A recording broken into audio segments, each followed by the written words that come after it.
Welcome back. This is AFG episode 6. This is Saturday, 2 days after Thanksgiving. I'm still recovering and I am still full at the same time. But we have a lot of news to get into today, especially, the Battlefield, the Halo Infinite, the VGA nominations, and all sorts of shit with that, of course. But I'm your host, Preston Blake, and with me I have a returning, can't talk, co-host of mine, as you can see on my right-hand side, Steven. Steven, how's your holidays working out so far? It's been good. It's been good. Still full myself. Yeah, so I know I noticed you got you finally got your hands on the Series X, Oh and yeah. not just any Series X, the Halo Infinite one, limited edition. So far since you've been playing, how's that been working out for you? Like, have you been enjoying it? Like, have you been enjoying as much as you wanted to enjoy Uh it yet? Because I know you're still pretty busy with work and stuff. yeah, no, I mean I'm juggling a lot of games right now. Halo Infinite, Destiny 2, Tales. Once I finish Tales I'm really gonna focus on my Xbox, to say the least. But Yeah, um from what I've already tried, I've been playing some Halo on it. It's a solid improvement over the One X. I pretty am sure happy it with is. it. I'm still sadly on the Series S, but even the Series S is still pretty good with the 60 frame rates and stuff. It's not bad at all, but I'm enjoying it as well as far as PC and Xbox goes. But unlike you, you said you're focusing on Tales of Arise, which is something I'll get into later for GVGA. On the PS5, my PS5 has been kind of collecting dust a little now because Halo, besides Halo and Forza, Xbox has been really, really like showing up this year at the end of the year.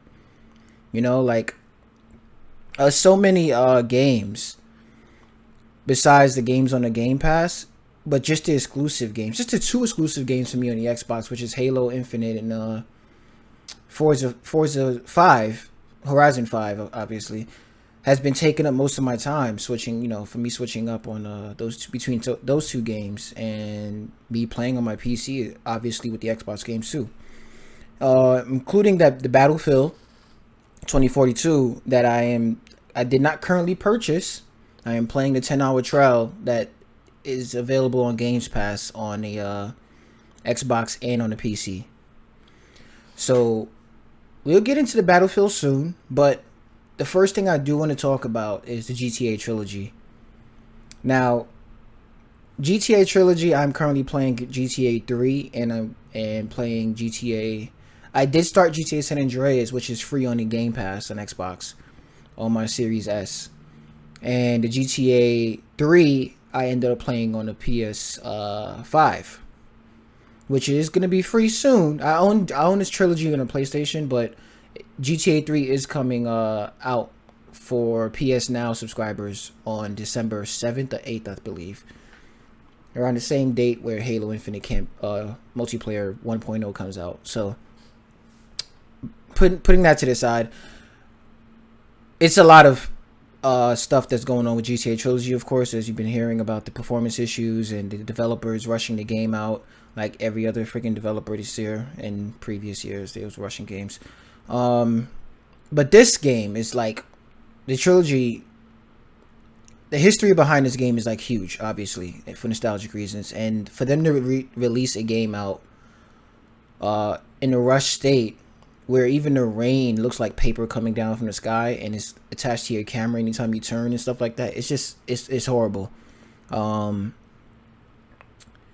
But just like Battlefield, with the amount of hiccups and crap they unfinished stuff that they came out with in this release, I'm still finding a way to enjoy it. I'm not looking for a way to enjoy it, but I am. I'm still enjoying it. That doesn't make it right for what they're doing. No, I don't suggest like I didn't purchase Battlefield. I did purchase GTA because I thought it was gonna be, the cream of the crop for when it comes to nostalgic releases. But it's never good to release a game like this, and I don't suggest anybody buying this or Battlefield until more updates come out for them. Now, updates have been rolling out for GTA Trilogy. They did kind of fix the rain. They turned down the level of intensity of the raindrops and stuff, and the performance issues are better across the board, including the Switch, um, at 60 frames, of course. But it's still tons of problems left, and I advise you to keep a watch out, for all the updates that release for these all three games in the trilogy, just to before you make that purchase. It's not on sale anyway, so you're not losing out on any type of sale going on. So just wait, guys. I'm just saying, when it comes to this trilogy, I may be enjoying it on the PS5, but that may not be the same for everyone, and people are still trying to get their hands on the next gen system. So I know, Steve, you didn't play the trilogy yet, but are you thinking about getting it anytime soon? No, Okay. the state it released in was just abysmal. I'm not really trying to support and stuff like that. As far as nowadays, so many game companies and they just release games that aren't even like really finished. You know, so I mean, Exactly. it sucks because I want to play, but you got to put your foot down somewhere, right? Yeah, and that's where your wallet starts. So hopefully a lot of more people do the same, so they can these big AAA billion-dollar companies can start taking hits for this, because this is not something that, I mean, obviously we both know that Rockstar hasn't been taking any hits at all. If anything, they're just cashing in, because there's a lot of people out there that don't care. Um, Again, I bought mines with the hope of it actually being good, but it didn't turn out good. So, and I'm pretty sure a lot of people thought that when they seen the trilogy and trailer and stuff they came out for it. So, which they barely showed any gameplay for at all. They just really just showed like the graphic, update and stuff comparisons. But eventually, we know this, they're gonna get away with this already. They already made a lot of money off of the trilogy. You can check online yourself and see what the stats are when it comes to their sales. But Battlefield, I hope. I think I've been hearing that Battlefield has been getting good sales, even though it hasn't the most number. They made it to the top 10 most negative reviews on Steam, and very very low Metacritic scores. But I'm pretty sure they still racked in on sales for that game. Um, so pretty much, yeah, that pretty much goes to my next story, which is Battlefield 2042. Um, Before I start with anything, in my opinions, because I'm the one that played it, from what you've been hearing, Steve, where do you fall? Where do you fall for a person that hasn't played it yet, but's been hearing what they've been hearing out in the grapevine with this game when it comes to all the issues? Where do you feel? What do you feel about that? Like, where do you stand on that right now with Battlefield? Um, well, I did try a few games of the beta when it came out, and it was rough playing that, considering that I could barely even get into a game, or I drop out first 10 minutes. I figure it's a beta. Mm-hmm. Um, Once I heard they weren't going to make any delays or anything, it's sort of like, all right, I already knew this game was going to come in hard. Like it's not going to be anything polished. Um, I mean, it's cool that they fixed some of like the core like service issues and Yeah. optimizations and all that, but like there's so many features that just aren't in the game compared to other Battlefield games, like Yep. scoreboards, you know, like I don't know. So I we're mean, gonna go through that right now. But yeah, I can see a lot of people looking at it the same way you're looking at it, even without playing it. Since the beta, I yeah, still 'cause believe this is a beta now. So yeah, and it kind of goes back to the whole like how the GTA trilogy came out. It's like how come like we got to stop like as a gamers as a whole got to stop spending the money on unfinished games. I think it's that simple. I mean, because it's frustrating.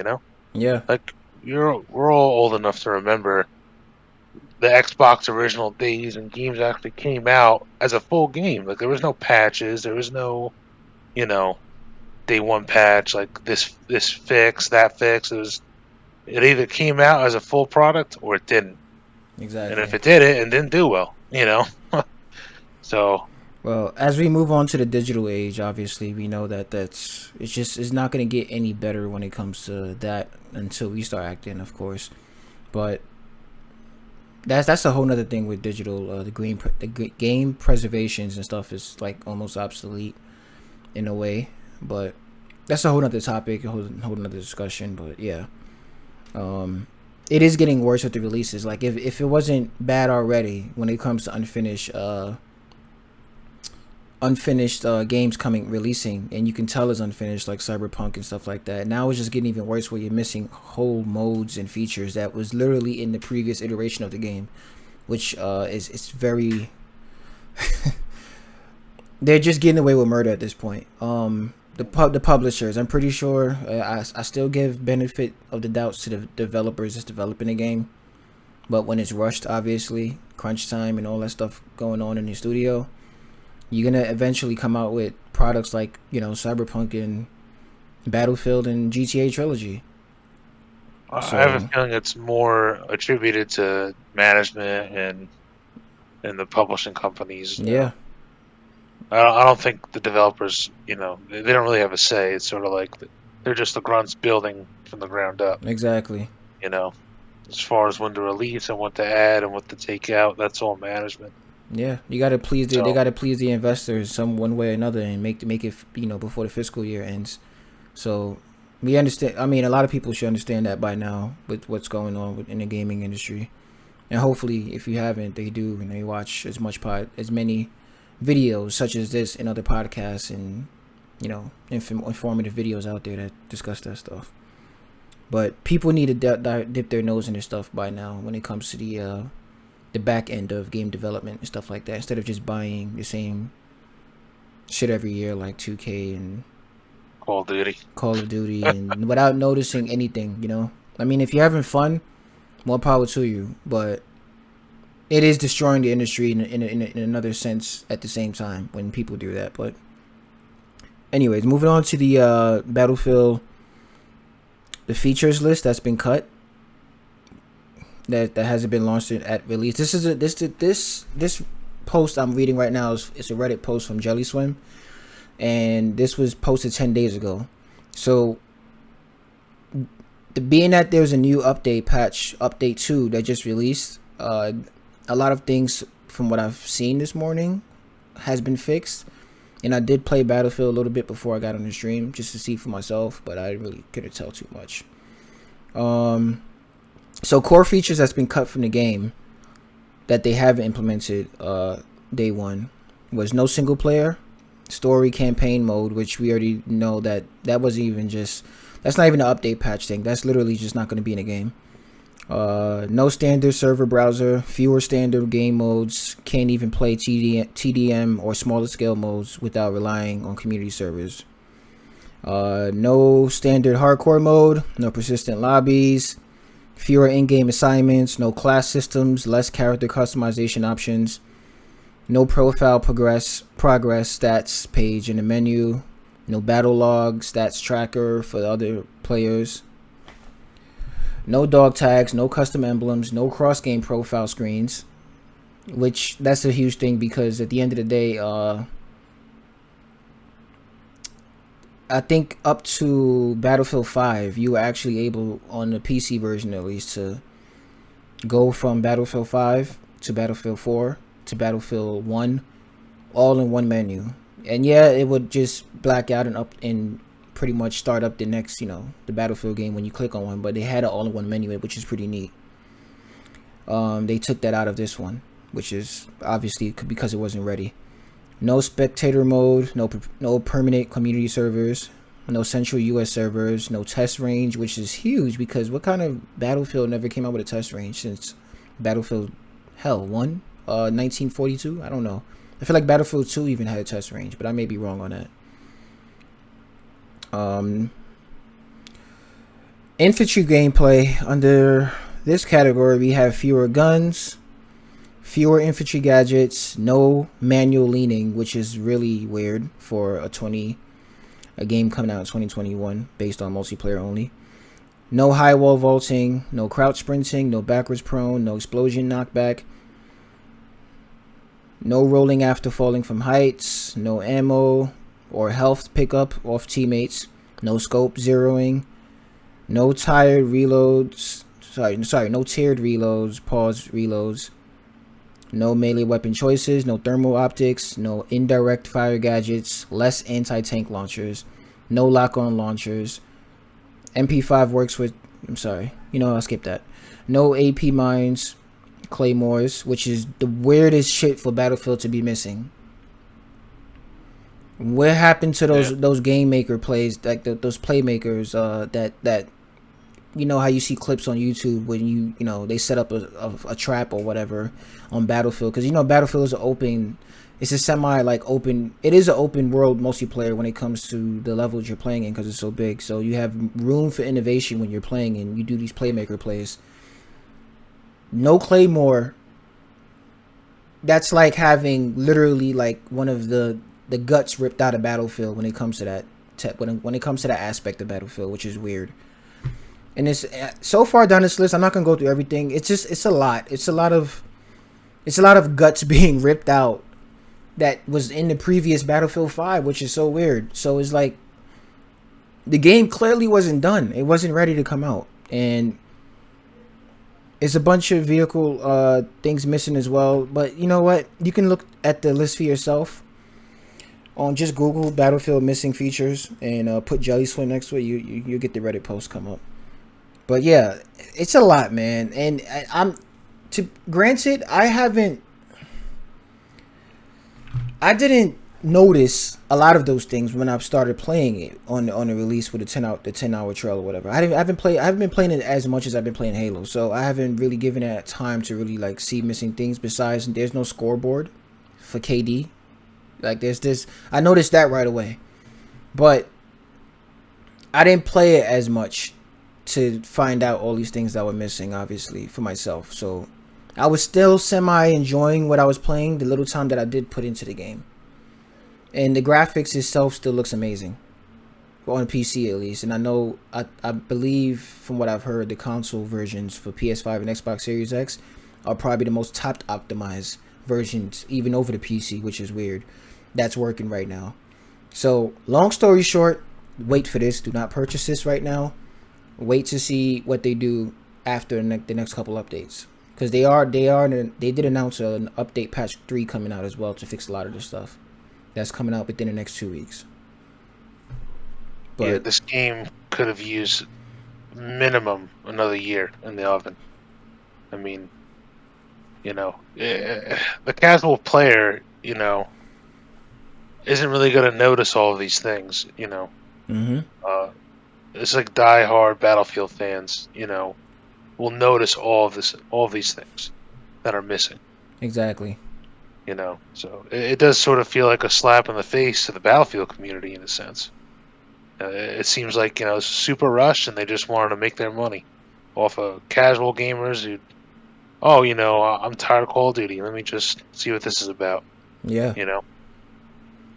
But so it's definitely bad timing for Battlefield, and I'm not even gonna discuss Call of Duty Vanguard. Vanguard, it may be a decent Call of Duty story, whatever, but I'm not gonna discuss it because I haven't played it, and I have no intentions on playing it anytime soon because of what's going on at Blizzard Entertainment and Activision with Bobby Kotick and that whole fiasco. Look it up yourself. Go on Google. I'm not gonna discuss that here.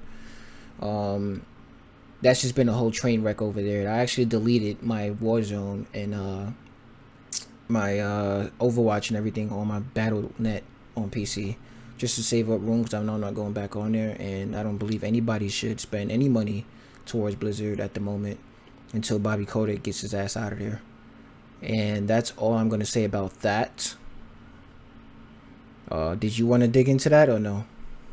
No, it's all right. All right. Yeah, we're gonna. That's a whole longer topic. That's a podcast in itself, guys. Really, it's a lot going on. I suggest you just to go on YouTube and look it up through Yang Ye. He discusses it in a very descriptive way in a better manner than I would, obviously. But I'm not getting into that. But what I am going to get into is the girl next door this holiday, Halo multiplayer. That came out of nowhere with the surprise. What was it? During the Xbox 20th anniversary event, they shadow dropped the multiplayer. Technically still in beta, but it's still the full multiplayer game for everyone to play, free to play. You don't need a Game Pass to play it either. And it's crossplay. Now, speaking of crossplay, I'm going to get this out the way right now before I discuss all the great things about this game. There is a big problem with hackers right now using aimbots on crossplay playlists that we cannot disable on ranked matches as of yet. I know you can choose whether you want to play with just mouse and keyboard or controllers, but you're still playing with people online on the PC. So that's a huge issue, and from what I researched, it's really been getting worse over the past couple days since it surfaced. So hopefully they fix that right away, because this is like the saving grace multiplayer game right now for the holidays, for the year in general so far, amongst the Battlefields and Call of Duties that came out so far. But it's showing up, man. It's showing up. Halo is back. I am a longtime Halo fan, so is Steve. And I probably haven't played as much as Steve yet, but it doesn't really matter. We played a lot of it so far, and I am loving this fucking game, and I hope the single player stacks up to what they deliver so far in multiplayer. And it looks like it is, but we'll see when it comes out on the 15th of December. Steve, your thoughts on what you played so far in the multiplayer? Well, I could tell you after Halo 4 and Halo 5, I never thought I'd be getting back into Halo. So, it reminds me of playing Halo 2 and Halo 3 multiplayer back in the day. And I think that Same alone is like a big, like, you've done something right here. Yeah. And so you think about it, a game like that coming out today in this Fortnite era, with nothing but battle royale games coming out and Apex Legends and stuff like that, for a game that come out that simple and still hold that nostalgic factor where it didn't change too much, but it changed enough, to me is groundbreaking for a game like that to hold the spot that it's holding right now, coming out today. Because everybody goes towards Apex and Fortnite, and I'm not saying it's taking away players from Apex and Fortnite, but for it to hold up such huge numbers and consistent players on Steam and Xbox right now, for a game like that to overshadow Battlefield's a buggy mess, we get that, but Battlefield and the Call of Duties of this year, that's a huge win for Halo so far, and that's just a fucking beta. Again, quote unquote beta, but it's still the full multiplayer game. That's a huge win. Most definitely a huge win for Halo.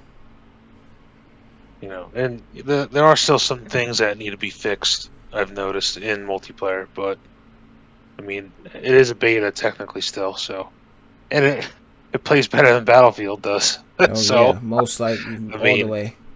I can't really complain, but yeah, no, I've been having a lot of fun.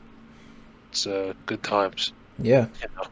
This game, I can't call the game perfect multiplayer wise yet, because the progression system is one of the biggest things that I'm not in love with, and I don't like, in a sense, because obviously since the free to play game, you know that they're gonna micromanage everything and slow down, make you grind for all the little stuff that you want. But that part I don't mind if they had a separate ranking system like the other Halos, where you literally you rank up just by winning your matches, the amount of kills you get per match, like stuff like that. All this, that now the only way you can rank up is through challenges. I don't like that at all. It hasn't hindered my game play with it. Like I haven't my time spent on it has been still very well because I'm just having fun just playing the game, minus worried about what my next rank is and how to unlock this and that and the third. The game is just that fucking fun. So if they can just adjust that even more, I know they have been adjusting it recently, making it easier to unlock challenges. But if they could just have us get our separate rank, or just have us rank up even through the battle pass system, just by you can still keep the challenges there, but have a separate system to give us points just by the amount of kills and how good we play in general, because we're not being rewarded for that yet. And again, we know it's in beta, but at the end of the day, I hope that about to say Bungie, wow, 343, and that's actually a compliment because Bungie was the last people that did a really good Halo game. So 343 hopefully are listening to the masses of people that out there that's talking about this and then discussing the whole progression stuff, and they seem like they are after the responses that we've been getting back from them. So hopefully they fix that as soon as possible, because Yeah, I mean the battle pass does feel annoying mm-hmm. because it's really slow. I don't want to. I don't want to have to worry about. Oh, all right, I got to do this with this type of gun, or I got to do this with a vehicle. I just want to play the game. Just let me. You know, organically get those challenges done. I don't want to have Exactly. to be feeling like I have to try for it. Yep. So maybe they can sort of tweak that a little bit. Um, honestly, I don't really have many complaints outside of like the battle pass progression and whatnot. Games are running smooth on Xbox and on PC. So I just can't wait for the campaign. I'll probably be playing all the Halo campaigns again before it comes out Yeah, I on remember when you December said 8th. that yesterday. I was like, Yeah. wow, that's gonna be tough. I mean, as long as you have the time, but that's gonna be tough because the Halo campaign is literally coming out December 15th. You got time. I'm not saying you don't got time, but that's Yeah. that's uh that's gonna I gotta be finish. I gotta finish Tails first. and that's So another thing too, man. So that's you got a lot on your plate, but I am yeah, very highly jealous you got that Halo Xbox, man. It's I'm not searching for a Series X until most likely next year, January, February. But hopefully it's a little easier to get than it is now because it knows the holidays, so it's like the hardest probably time to get. But yeah, it's probably the easiest because they're giving away so much off of their stocks that they've probably been hoarding since November. Sorry, since October. So yeah, because when I went in Target yesterday, I'm not lying. I wanted to take a picture, but I didn't. It was so packed yesterday because of Black Friday. I seen at 3 o'clock, no, 4 o'clock in the afternoon, like 5 or 4 Series S's just in the case. So I know Series S isn't the hottest item to get right now, but the fact that I'm just now for the first time seeing it just there, especially on a Black Friday at 4 o'clock in the afternoon, I was surprised to even see that. So hopefully hopefully I start seeing that with other systems, because even the Switch OLED, I don't care, because it's giving me a little hope that it's gonna get back in stores sooner than later, because it's been over a year now since these systems released last November, which is weird as fuck to still not see them on shelves.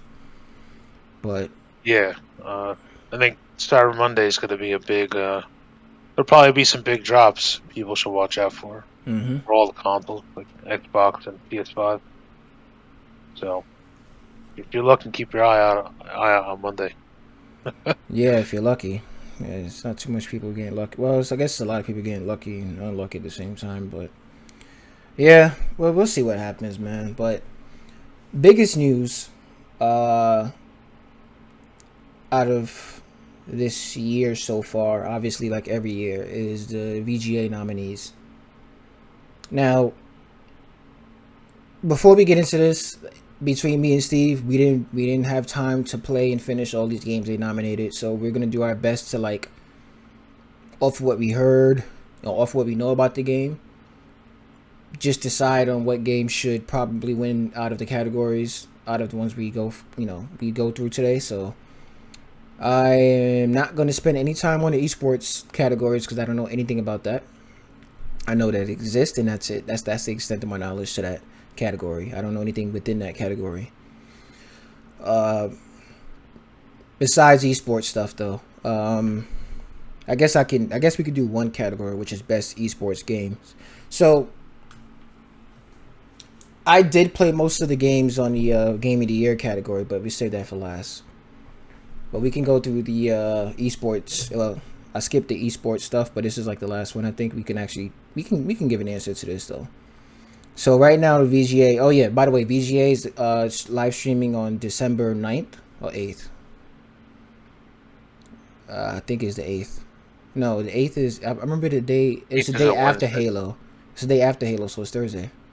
Yeah. Yeah. So December 9th. I forgot what time, but you can look it up yourself.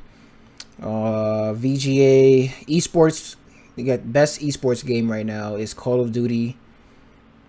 They just put Call of Duty. I don't know why they didn't just put Vanguard. Whatever. Vanguard, Counter-Strike, Global Defense, Geo, you know that already. Dota 2, League of Legends, and Valorant.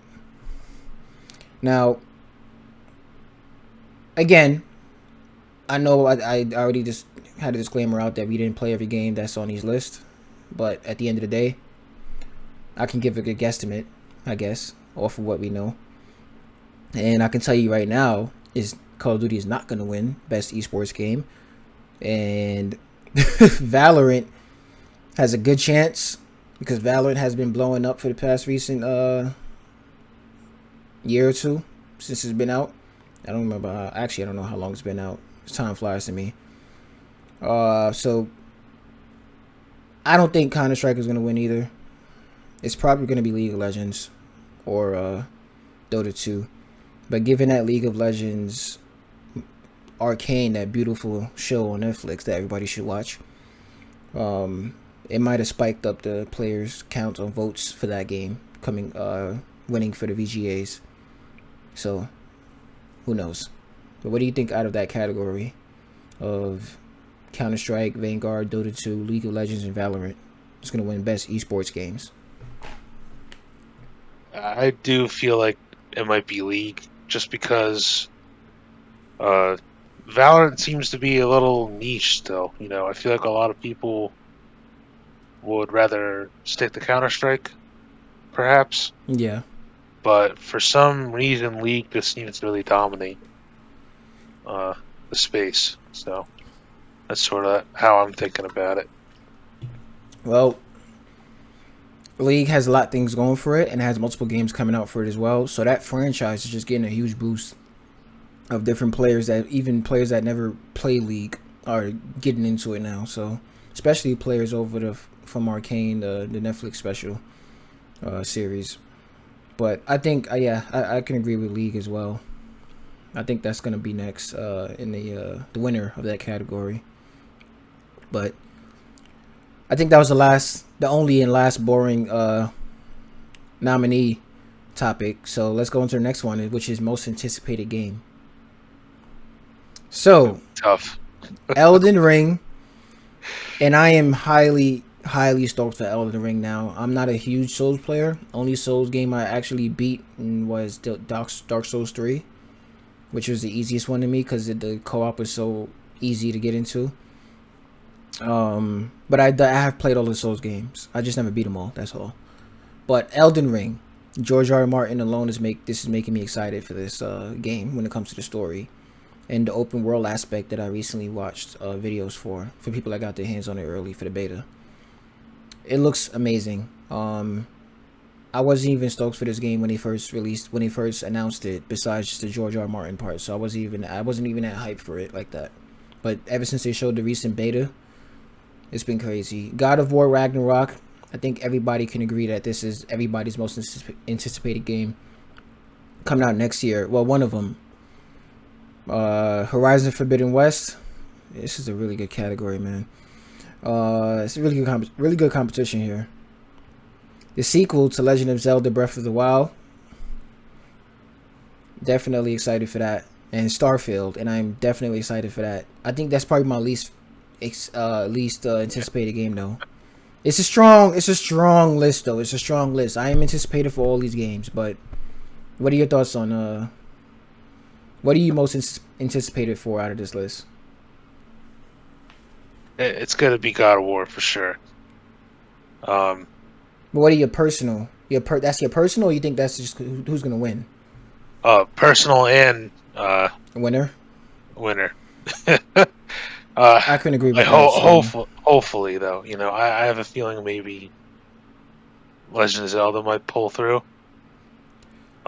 I don't know, man. I think Starfield. I think the order that they actually said it is probably the order that I personally think that's really how the votes are gonna play out. Because Legend of Zelda and Starfield is down there as the last two, but when they well, started off with Elden Ring and God of War, that was already like, damn, I don't know. yeah, I don't even know why Starfield is on the list. Really, To me personally, to me, it's just 4 games right now.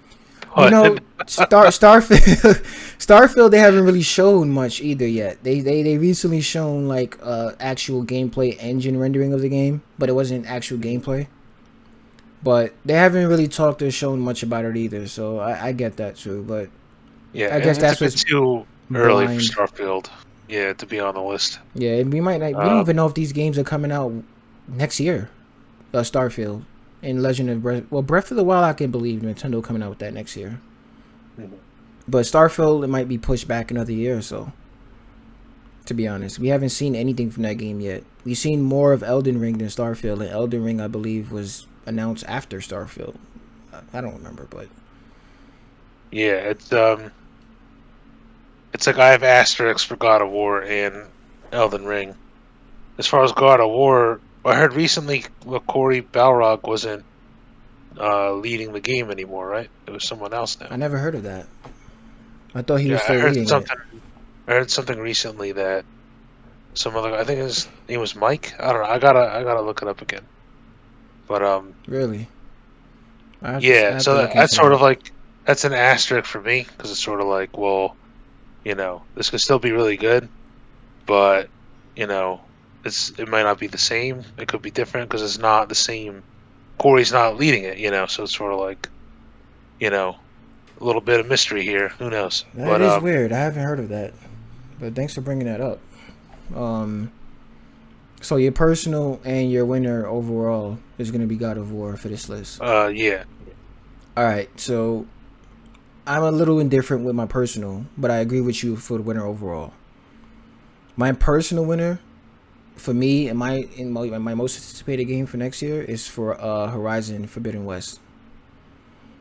Um, the first one was amazing, and from they showed off enough of this game for me to get just like, all right, I'm confident this game is going to be great. But that's my most anticipated game personally. Overall, I think people are going to vote for God of War. But I think it's heavy. I think it's going to be a heavy competition, or close to competition, I should say, between God of War and Elden Ring now. Because Elden Ring obviously is the most recent game that people have been seeing to Yeah. spike up the hype. But yeah, I still think God of War is gonna win overall because God of War is just a name, man. Elden Ring is a new IP from the Souls franchise. God of War, besides from software just making Souls games about the ass that has different names, God of War just has that ground that it built on PS4 so fucking strong with the reboot that it's not. I don't think anything is gonna touch that at the moment when it comes to hype. But Pretty you never sure know. everyone's seen the trailer like 5 times. I Yeah. know I have. So Yeah, so next category, I'm not gonna do all the categories because I haven't been playing much indie games, but best debut indie. I did play 2 games out of this list, didn't finish them though. Actually 3. I heard a lot about the Artful Escape, which is one. Heard nothing but good things from that actually. The Forbidden City, which is what I played so far, and what I heard about a lot too before I even started playing. Actually, I played most of them. I didn't even see that. Kenna Bridge of Spirits doesn't even feel like an indie game to me. Kenna's actually a really good game that I started playing on PS5. Didn't finish it yet though. Sable, I actually did a stream on this. Very different with the art style and unique gameplay. And Valheim. which I played for very little because I'm not good at uh, survival instincts games or whatever you want to call them. I forgot. So, The Artful Escape, Forgotten City, with my English accent, Canna Bridge of Spirits, Sable, and Valheim. Have you played or seen or heard any of these games? Yeah, I was actually thinking of playing Kenna. That Okay, looked good. I could see that winning best. I mean, Valheim was sort of like a fad, you know. I think it that's kind of was. died out. Yeah, because that did release in a huge way, as far as player counts and stuff, like top play Steam games at one point. Mhm. Um, I feel like I've heard of Sable. I may have seen if I see like clips of it, I'll know if I've seen it. The other two, I don't even think I've heard of. Okay, so But the Forgotten City is definitely a big one to me, because that's the one that started out as a mod for Skyrim, and that player oh, ended okay, up all making his right, own yeah, game because it got so much revenue. yeah. Yeah, he ended up making his own game, but that's a huge one. But sadly, I don't think enough people know about it. That's the part that I think that's gonna be a big hinder towards it winning. Mhm. As far as Yeah, I would agree. popularity go, it might go down in the Artful Escape and Kenna between those two. Mhm. I think Valheim nobody talks about anymore. It's not trending like it used to. And Sable's another game that I think that's really good so far from what I played, and nobody's talking about it. So, or at least not enough people are talking about it. But my personal one, I can't really judge too much because I haven't finished any of these games. But my personal would be go between from what I enjoy so far, the Forgotten City and Kenna Bridge of Spirits. Um, who do you think is gonna win? Mhm.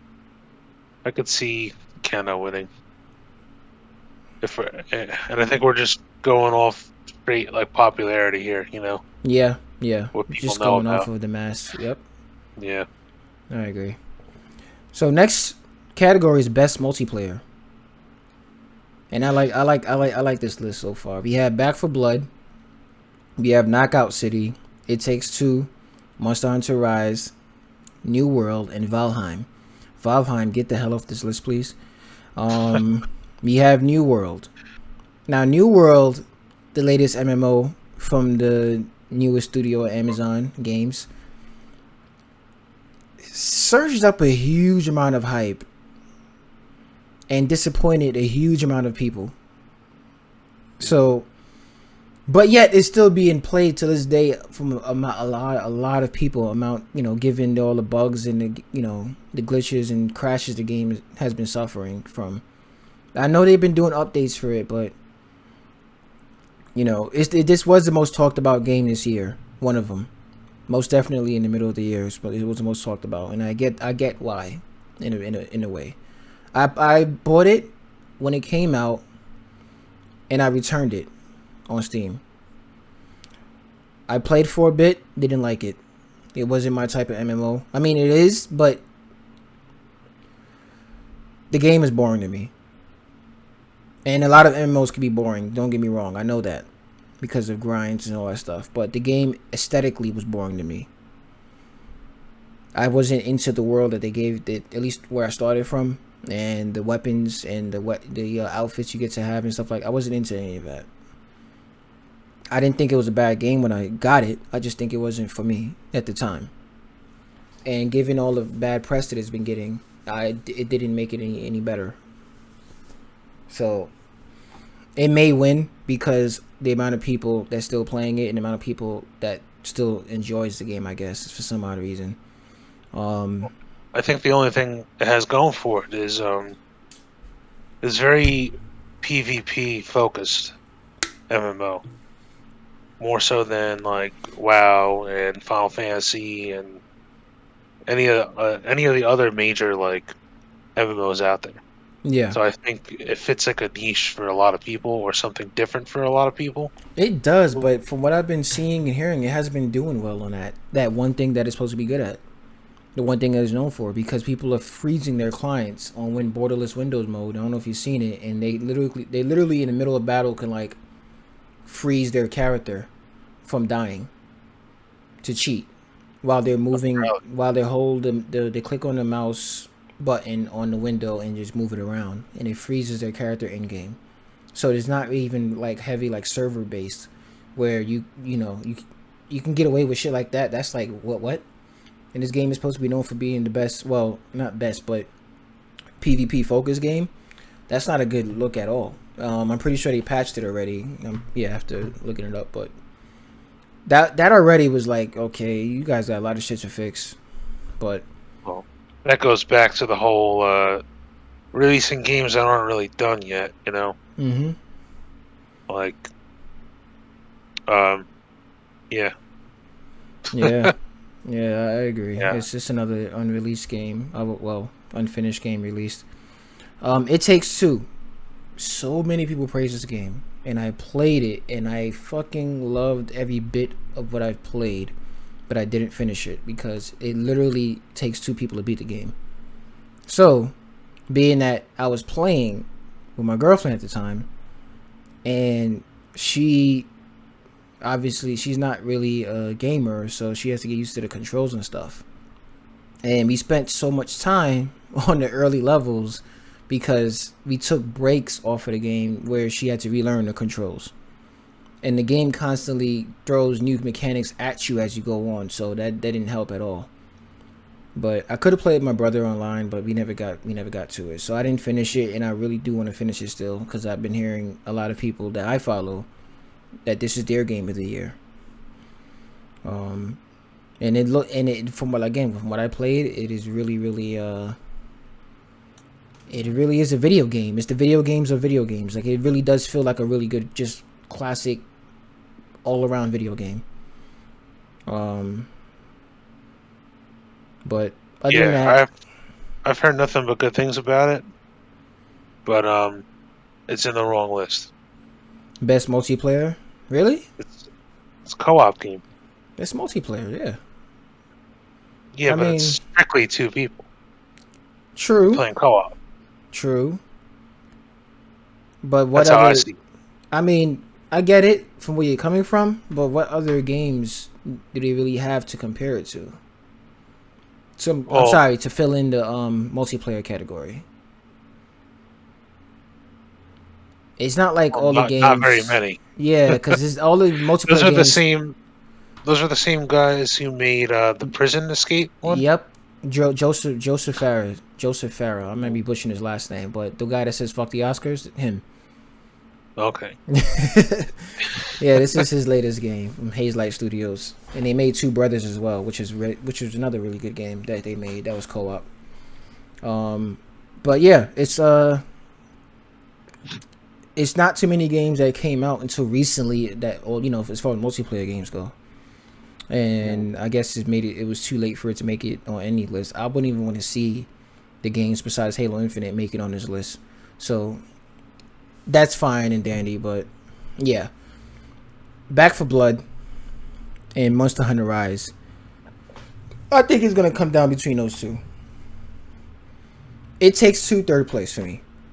When it comes, not personally, like, I just think that people are gonna vote for that a lot too. Mm. But I think it's really gonna come down between Back for Blood and Monster Hunter Rise, or it could be between Monster Hunter Rise and It Takes Two. No, I think it's going to be Back for Blood. Monster Hunter Rise, I hear, is good, but Monster Hunter is a niche title. At the end of the day, like, Mm-hmm. I played. What was the one that came out on consoles? The Monster Hunter World. That was it. Yeah. I played that. I enjoyed it, but I got tired of it.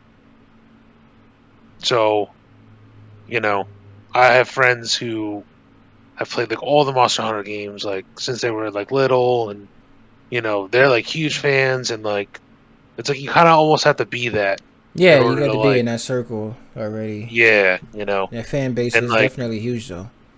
Like Back for Blood, like you can, I feel like it's more accessible. Because the Monster Hunter series started out as a more niche thing. Mm-hmm. So I mean, sure, like World came out and a lot more people started playing, but I don't know. I have a feeling Back for Blood might just take it, especially because it came out in very good condition. Beta was amazing, and the new card system is cool. So I think it's just it's open to a lot more people to just easily get into it, not have to learn backstory or learn 5 or 6 different weapons that they gotta familiarize themselves with on top of choosing which one they like, and Yeah, I don't know, it's just on the fact that Back for Blood is easier to get into. I think it's gonna win. That's I all. can see that being that I can see that being one of his things to make it win. New World, I think is gonna be, and I don't want it to win from how they released it, but it's not what I want. Is what people are gonna vote anyways. And I think New World might be the ultimate underdog disappointment. That may win just because of how popular it is. Still, but I hope it doesn't. My personal, I will be Back for Blood based on what I played this year. But other than that, I think it may not be Back for Blood. I think it really is. I think the Monster Hunter fan base in general is just that huge to where it can flip a couple votes towards in favor of that game. But It Takes Two is another game that might win. But yeah, I think we both can agree on personally. I think it's Back for Blood for both of us. But overall, I think it's up in the air when it comes to the winner. I can't call it for votes. Yeah, it's tough because there's nothing that's particularly more popular than anything else. Exactly. Yeah, on the list. But meanwhile, we spent a lot of time on that one. Next one is best sports racing game. I'm calling it now, and personally and overall, Forza Horizon 5. I don't care what anybody says. They have F1 2021. Didn't even hear about that shit this year. FIFA 22. It may win just because. Forza Horizon 5. Big contender. I think it may win overall game of the year. Off of my personal opinion and just votes overall. Hot Wheels Unleashed did come out really strong this year in a very, very temporary, quick moment though. And I still want to play it. But I don't think it has any chance between the competition. And Riders Republic, which is the last one, which I played a good amount of on the PS5, and I really did enjoy that too. But I don't know how much people actually played that yet. So I'm still thinking Forza Horizon and FIFA between those two for the masses. But I think Forza's going to win. Yeah, I concur. Yeah, because Forza made a huge splash this year, so I can't see it losing. But the only thing I think it will lose towards is pretty much FIFA because of that freaking fan base, man. Whatever. Best Sim strategy. I don't think I'm gonna do this. Have you played any Sims games this year? Nope. Yeah, only one I played is Age of Empires, the latest one, which I actually do like a lot, and it's on Game Pass. I think everybody should give that a shot if you haven't played it yet. It does teach history in a very different way, besides just you playing it. So I like that a lot, the career at least. We're gonna skip that though. Yeah, I still have to get around to Civ 6, so.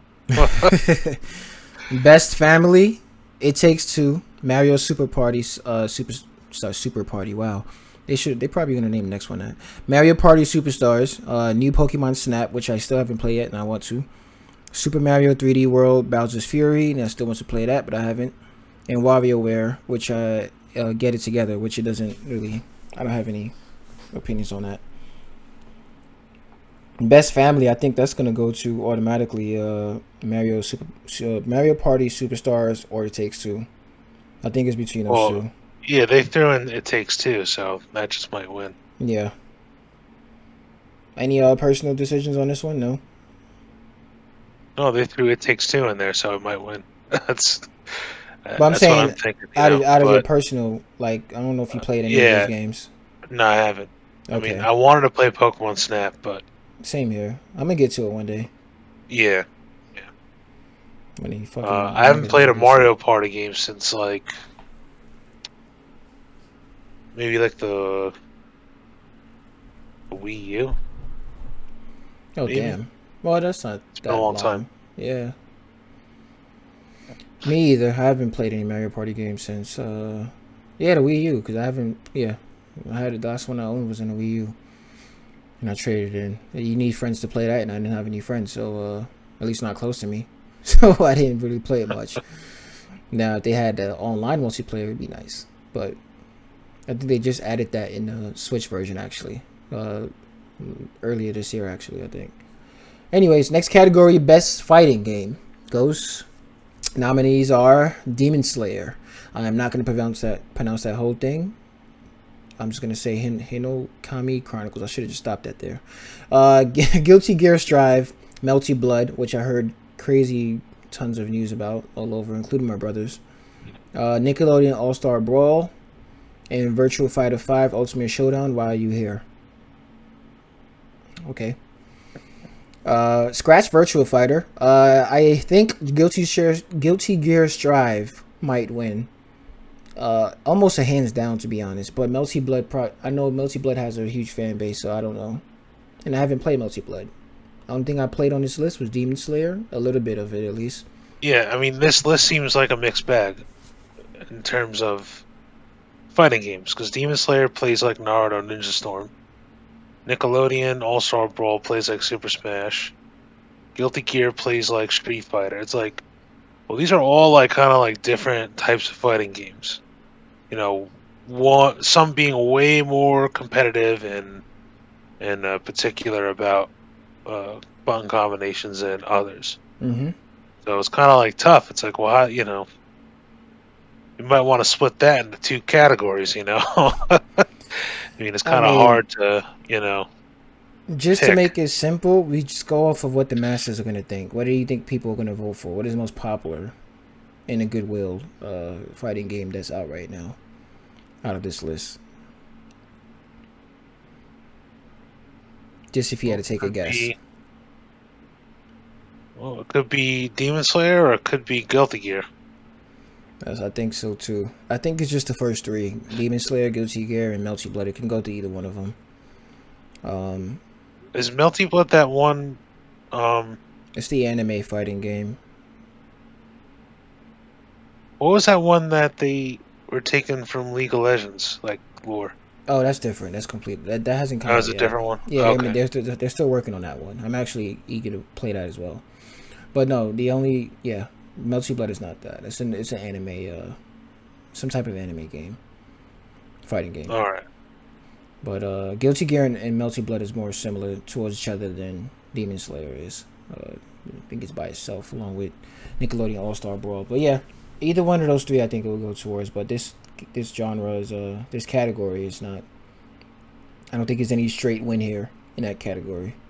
Yeah. Moving on to best role playing game. Oh gosh, this is all you right here, man. We have Cyberpunk 2077, Monster Hunter Rise, Scarlet Nexus, Shin Megami Tensei 5, and Tales of Arise. Strong freaking list. Now, let me just put this out there now.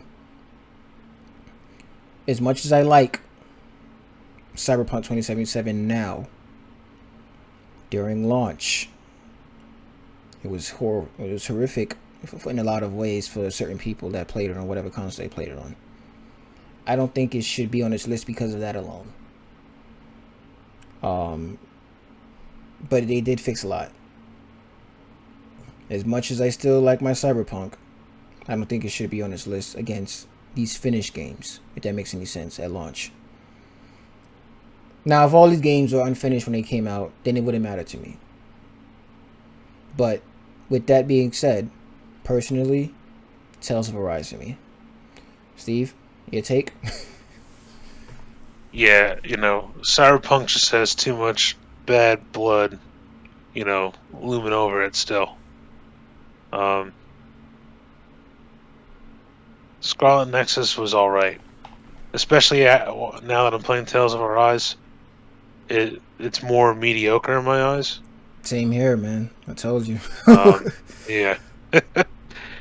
uh, no, I'd have to give it to Tails too. I'm actually pretty surprised. It is a really good game. I am enjoying it Yeah. a lot.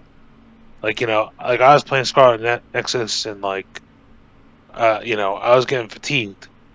Just playing. Tales of Arise, like I could play 3 days in a row and want more.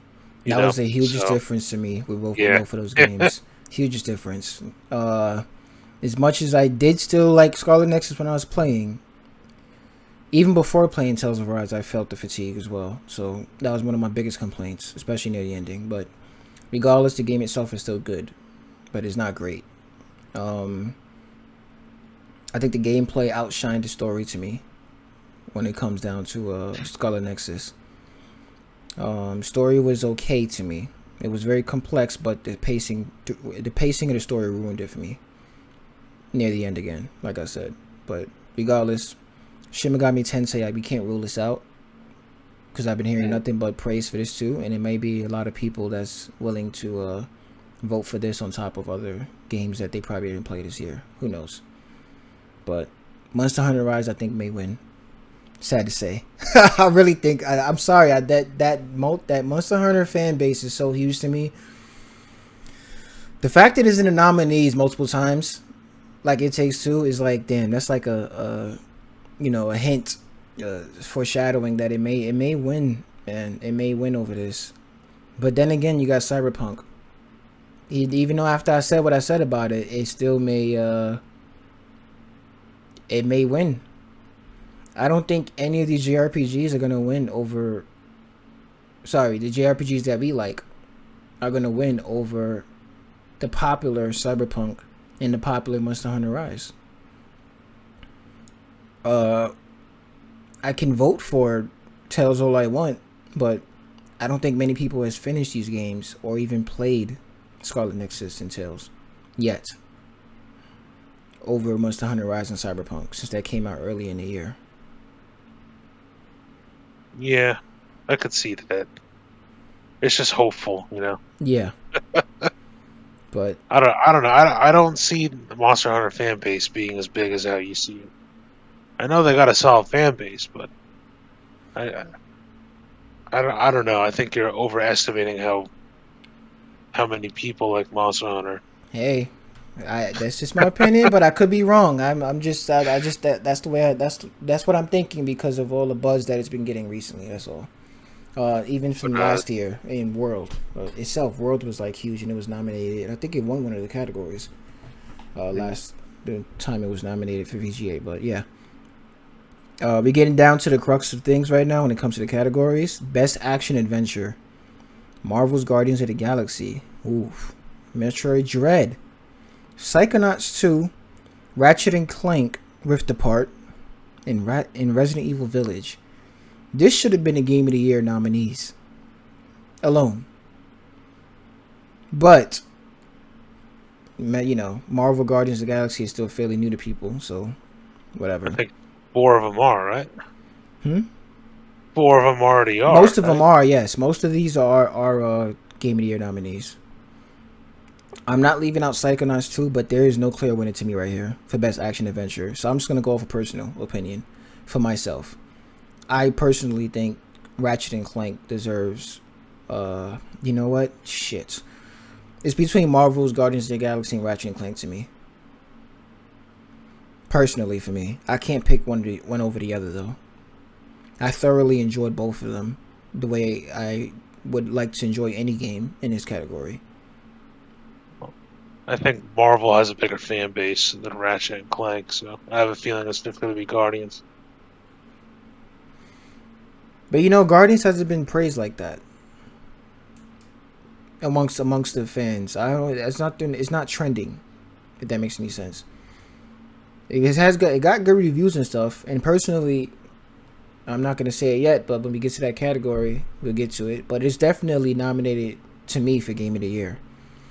Because I really, really did enjoy it, and it surprised the shit out of me. But I don't think it's been trending like that, as if it was in a good way. It's not trending in a bad way, but it's not trending at all to me. Amongst the YouTube community and stuff. So I don't know. It's tough. It's tough to say who's gonna win because Ratchet and Clank did not fucking leave any room for doubts with that game to me, and I finished that, and that was a really really good game. It was again, I'll talk about that later, but this definitely deserves to be in that nominee for Game of the Year to me for Ratchet and Clank as well. Village, I actually really did enjoy as well, in a different way. I'm not a horror game player, but that was more acceptable to me to not feel scared 24/7 playing that game with a good story. Actually, on top of that, to me, for the Resident Evil meta, for that story, for those games in general. Because if you look at it by itself, it's not really a good story. It's a decent one, but for the Resident Evil track record, it's a good story. Because Resident Evil is known for doing too much at times. But what is your personal pick out of this? Well, I haven't had a chance to play Guardians of the Galaxy yet or Ratchet and Clank. Okay. Actually, I don't even think I've played any of the games on the list. But you already say you think Guardians of the Galaxy is gonna win though overall. Just from things I've been hearing, like especially like a lot of people compare it to Avengers, and that game was just like, the sad state of that game, Exactly. So to see like Guardians of the Galaxy be so different and so successful, I think a lot of people are like gonna think about that, That's just how I see it. If I had to pick one personally, just for me, and I know it's not going to win possibly, it could, who knows. Personally for me, for best action adventure game, it would be Guardians for me.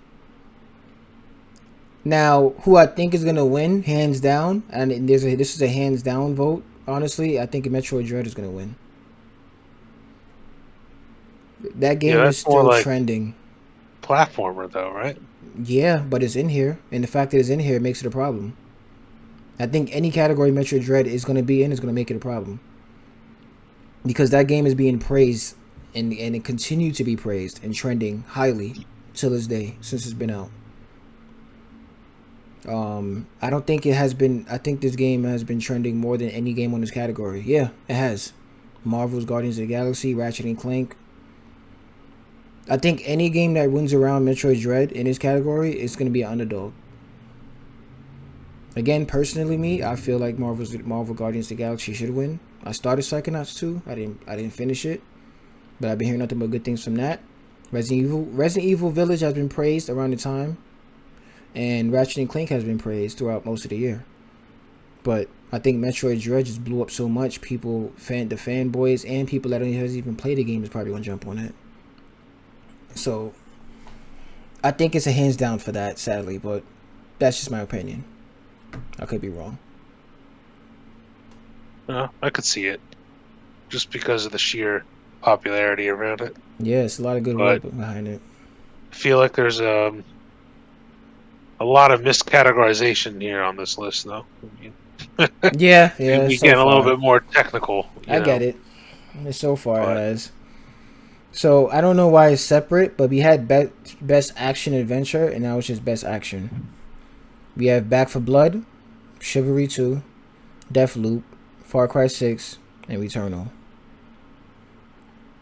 Automatically, I'm just gonna pick Far Cry 6.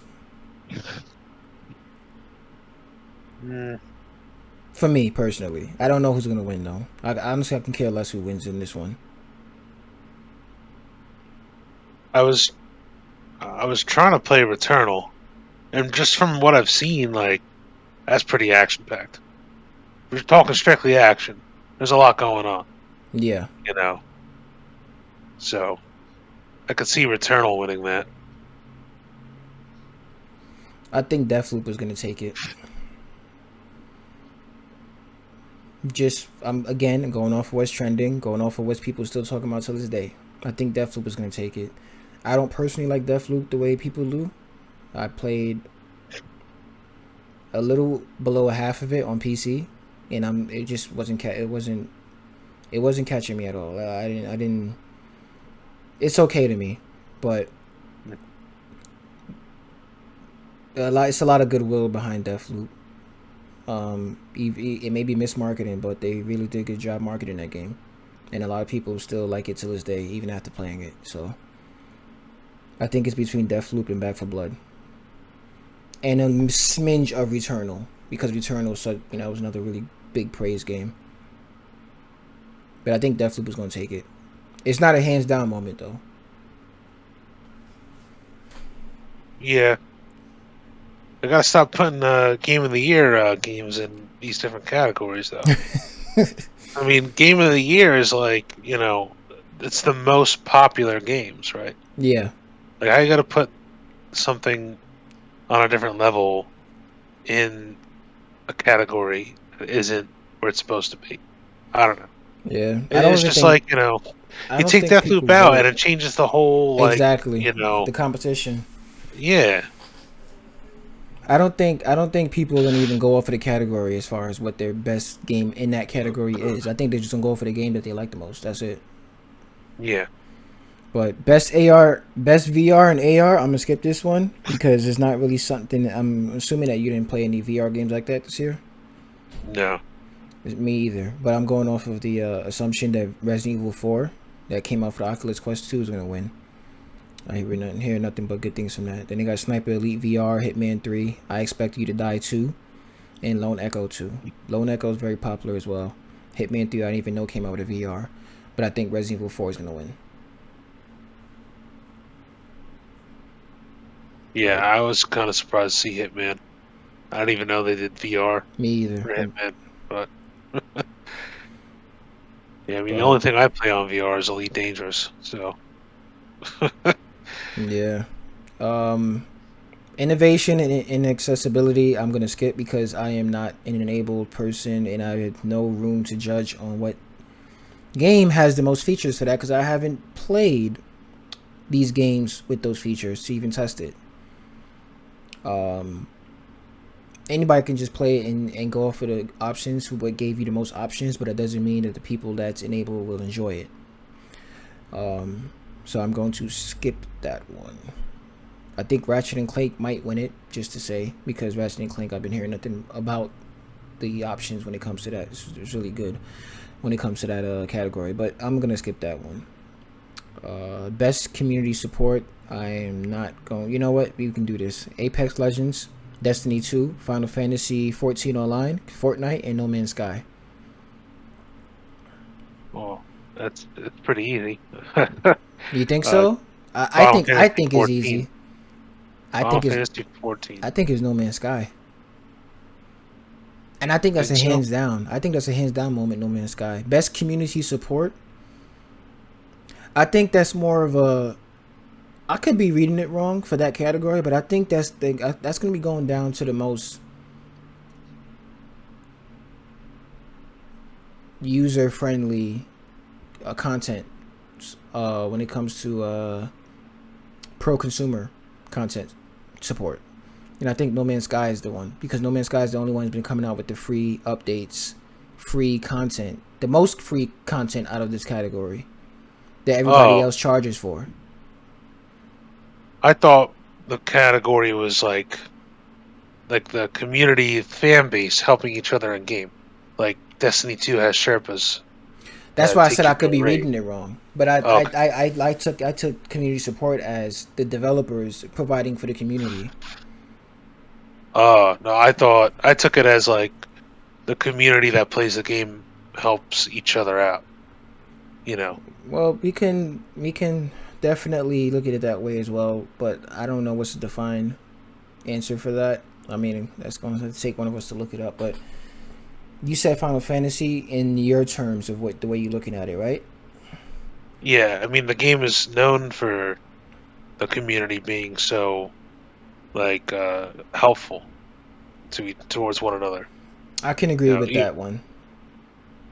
I mean, it's known for it. So I'm like, by leaps and bounds, if that's the category what we're talking about, yeah, it's Final Fantasy. for sure. I can agree with that with your perspective on that one.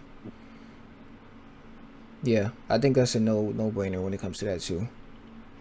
I don't even know why Apex is on the list. If And Fortnite. yeah, if that is what the meaning of the category is, like fan base helping each other out. Yeah. Why is Apex on the list? Why is Fortnite on the list? That's why I thought the You way know, I thought, because it made more sense to me if the develop it was up to developers to support the community as far as how many free content, consumer friendly, consumer pro consumer choices they made for their game. But Destiny 2 is definitely not one of them for me when it comes to that perspective, because they charge for everything just like Fortnite and Apex Legends yeah, it's sort of and like those games should still not be on the list. yeah, exactly. Best mobile game I'm skipping. I think Pokemon Unite might win it, but I'm skipping it anyways.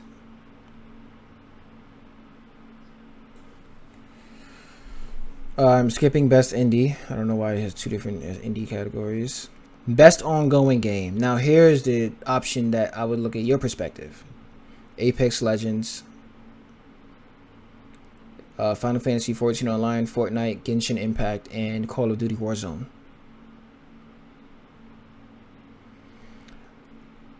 Um, Best ongoing game. I guess it's still different from what you thought from the other categories. So yeah, it's still different. Best ongoing game is just ongoing. I think Fortnite's gonna win between Fortnite and Warzone. I don't Final think Fantasy, huh? I don't think Warzone should be anywhere near the top of this list I don't think so any either. longer because they still don't have anti cheat out, and a lot of people went to Apex from Warzone. So I mean, I feel that it's Apex is going to beat out everyone else just for the fact that a lot of famous Call of Duty streamers went to Apex, Mm-hmm. and a lot of the Call of Duty community went to Apex. Like I don't, Fortnite's just kind of been like a consistent, says a level of consistency with Fortnite, but That's I true. think Apex is what saw the jump in player count when Warzone started failing people. So I think this can go down two ways. I think there's two different divided groups out there that may vote for this that may win over the other. I think one group is gonna vote for between Apex and Fortnite, and I think the other group that may be bigger could vote for between Final Fantasy and Genshin Impact as far as best ongoing. Because I believe Final Fantasy 14 won one year when on this in the same category. oh, it did. I believe so. I could be wrong, but I believe it did win or for best ongoing. If not, it was nominated again. But I feel like I remember seeing it win one year. And Walker's coming out soon, right? So Yeah, it's probably gonna bring the supposed to be game coming into out people's next minds, month. at the forefront of people's minds. Yeah. Um, Personally, I think Final Fantasy and Apex between those two. Personally, for me, I think would be best ongoing. But to the masses, I think it's gonna be between Fortnite and Apex or between Final Fantasy and Genshin Impact. Like you said, Warzone should even be here. Yeah, I mean, if we're talking 6 months ago, it's a different story. But now, Warzone should not be here. Okay, I'm skipping a couple of categories because we have it's a lot to go through, and then we have been on for a little bit now. Um, Let me see. I'm skipping best audio design, best score and music. Let's just go straight to game of the year, shall we? Unless it's another topic that you've seen that you wanted to go through. Um, just looking through some of the other ones we haven't done yet. Yeah, because I was going in order and I skipped some. Best game direction, you got best narrative, best art direction, best score and music,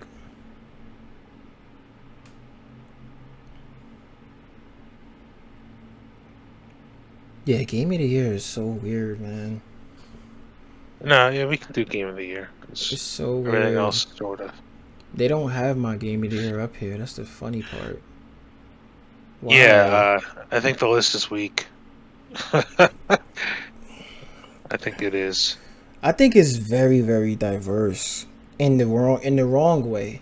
I think it's a strong list, but very diverse in the wrong way. Like, I don't know, man. You got Deathloop, It Takes Two, Metroid Dread, Psychonauts 2, Ratchet and Clank, Rift Apart, and Resident Evil Village.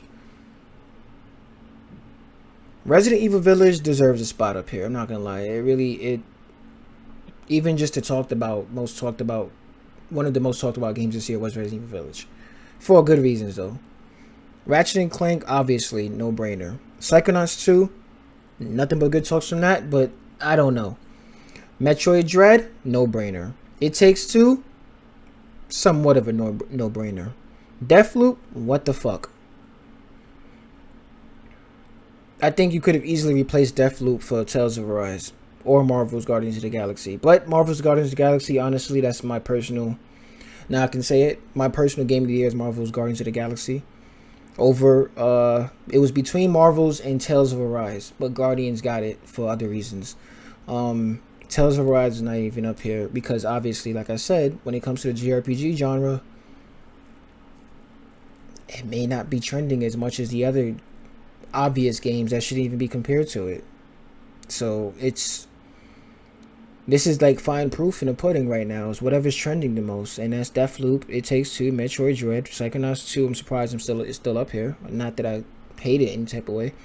Ratchet and Clank and Resident Evil Village.